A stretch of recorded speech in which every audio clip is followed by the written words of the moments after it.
Je pense que ça a été la seule grosse erreur de politique étrangère du président. Elle a été commise pour d'excellentes raisons, mais c'était une erreur. C'est ainsi que toute l'histoire a été révélée à un moment très difficile pour le président. Mais il a fait preuve de suffisamment d'honnêteté pour reconnaître par la suite qu'il avait commis une très grave erreur. Ils ont échoué. Ce n'était pas la première fois qu'un secrétaire d'État se montrait incapable de convaincre le président.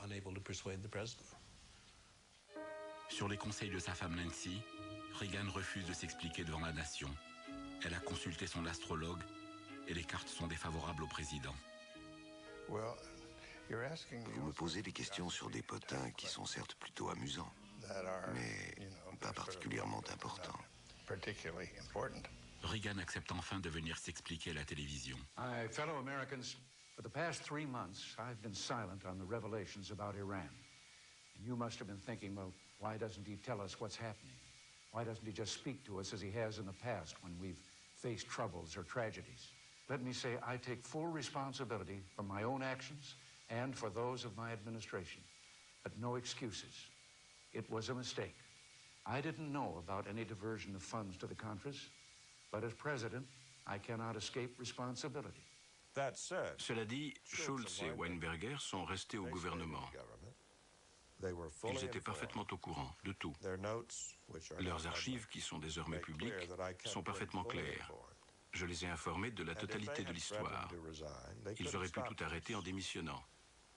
C'est pour cette raison que j'ai trouvé absurde qu'ils protestent en disant qu'ils n'avaient rien à voir avec tout ça. Ils auraient pu tout arrêter s'ils l'avaient voulu. Le vice-président George Bush nie toute implication dans l'Iran Gate, refusant de répondre aux journalistes qui osent l'interroger. Il affirme n'avoir jamais été informé et encore moins consulté par le président Reagan.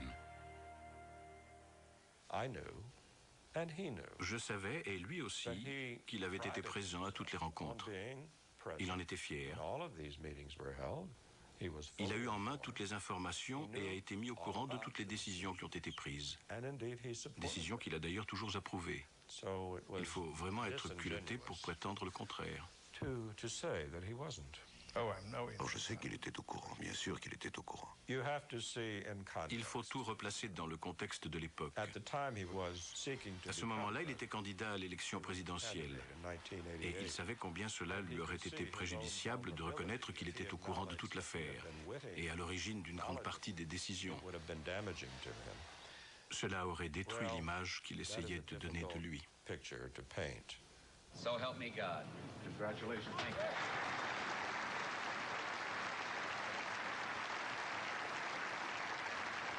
George Bush succède à Ronald Reagan à la Maison-Blanche.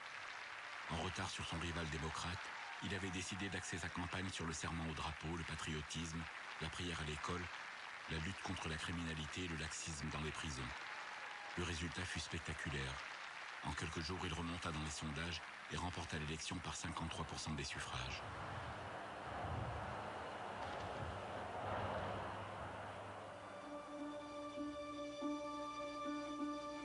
George Bush au pouvoir, c'est en quelque sorte le troisième mandat de Ronald Reagan. Le style Bush est essentiellement relationnel. Il croit avant tout en l'efficacité de relations personnelles. Pouvoir compter sur la loyauté de son entourage plutôt que sur ses idées. Recueillir diverses opinions sur un sujet et parvenir à un compromis acceptable par tous. Bush, en tant que vice-président, a pu observer pendant 8 ans le non-fonctionnement du cabinet Reagan, quotidiennement en compétition improductive. En nommant ses amis les plus fidèles aux postes clés, il forme un gouvernement qui fonctionne en circuit fermé. Tout le monde doit parler d'une même voix. Dans ce premier cercle, forcément restreint, on retrouve James Baker. Le président Bush savait comment le système était censé fonctionner. Il a pris 5 personnes qui étaient des amis et avaient déjà travaillé ensemble dans d'autres domaines. Nous avions un véritable esprit d'équipe. Et les ragots ou les conflits qu'on voit dans tant d'autres gouvernements entre le conseiller à la sécurité nationale et le secrétaire d'État, ou entre le secrétaire de la Défense et le secrétaire d'État, ces conflits étaient inexistants. D'ailleurs, si nous avions passé notre temps à nous bagarrer, nous n'aurions pas pu accomplir ce que nous avons accompli. Sous l'administration Carter, Vance et Brzezinski se querellaient comme chiens et chats. Dans le premier gouvernement de Nixon, Henry Kissinger était conseiller à la sécurité nationale, mais tenait à l'écart le secrétaire d'État, Bill Rogers. Sous Reagan, Schultz et Weinberger, le secrétaire de la Défense et le secrétaire d'État, se sautaient en permanence à la gorge. Et il y avait 7 ou 8 conseillers à la sécurité nationale, dont certains étaient ouvertement en conflit avec le secrétaire d'État. Brent Scowcroft prend la tête du Conseil de sécurité nationale et s'installe à la Maison-Blanche. La règle est toujours la même. Plus le bureau d'un conseiller est proche du bureau présidentiel, plus son influence est importante. Lawrence Eagleburger sera son conseiller personnel. Lorsque Bush dirigeait la CIA, il était également membre du Conseil national de sécurité. Il savait donc exactement comment il voulait voir fonctionner le gouvernement et il a choisi des personnes qui partageaient ses opinions. Si Scowcroft avait un point de vue, il en avait généralement un, il l'exposait au président. Parfois le président l'écoutait, d'autres non. Le temps passant, Scowcroft et Bush sont devenus extrêmement proches et je pense que Scowcroft avait sur lui une certaine influence. Mais elle n'a jamais été prédominante et il n'a jamais essayé d'exclure qui que ce soit. C'est ce que j'ai essayé de ne pas faire et je ne crois pas que Jim Baker m'ait soupçonné de l'avoir fait, ni d'avoir tenté de soustraire le président au point de vue de ceux qui travaillaient avec lui, ni d'avoir empiété sur les responsabilités du secrétaire Baker. Il n'y a jamais eu la moindre opération ou décision prise par le Conseil national de sécurité sans que je donne mon approbation. Ni Irangate, ni mission secrète, ni ingérence des conseillers en politique. Personne ne pouvait s'immiscer entre moi et mon président, ce qui signifie que la politique étrangère ne pouvait être décidée que par le secrétaire d'État. Quand je suis arrivé au ministère, j'ai bien précisé que j'allais être l'homme du président au département d'État et certainement pas le contraire. Et les gens ont commencé à jaser. William Webster est à la CIA. Bush, qui a été directeur de l'agence de renseignement en 1973, l'a formé. Chaque matin, Webster remet au président un journal, tiré à 2 exemplaires. Le President's Daily Brief, ou l'état du monde vu par la CIA.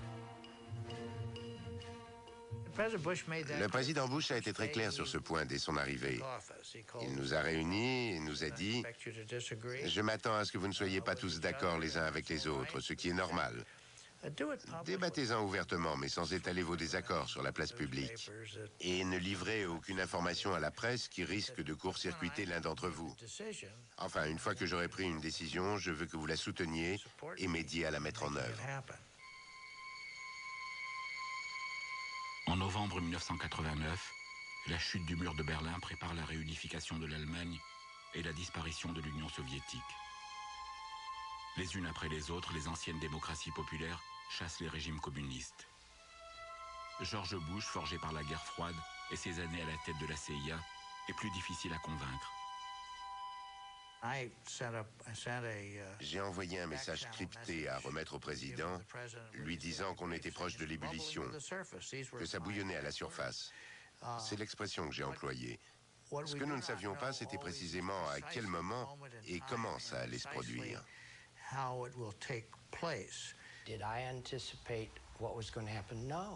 Avais-je prévu ce qui allait se passer? Bien sûr que non. Mais si vous regardez les journaux allemands, la presse allemande, même à l'automne 1989, on parlait d'au moins une dizaine d'années avant que quoi que ce soit ne se produise. Nous avons tous été surpris. La pire chose que nous aurions pu faire aurait été de nous réjouir de la chute du mur.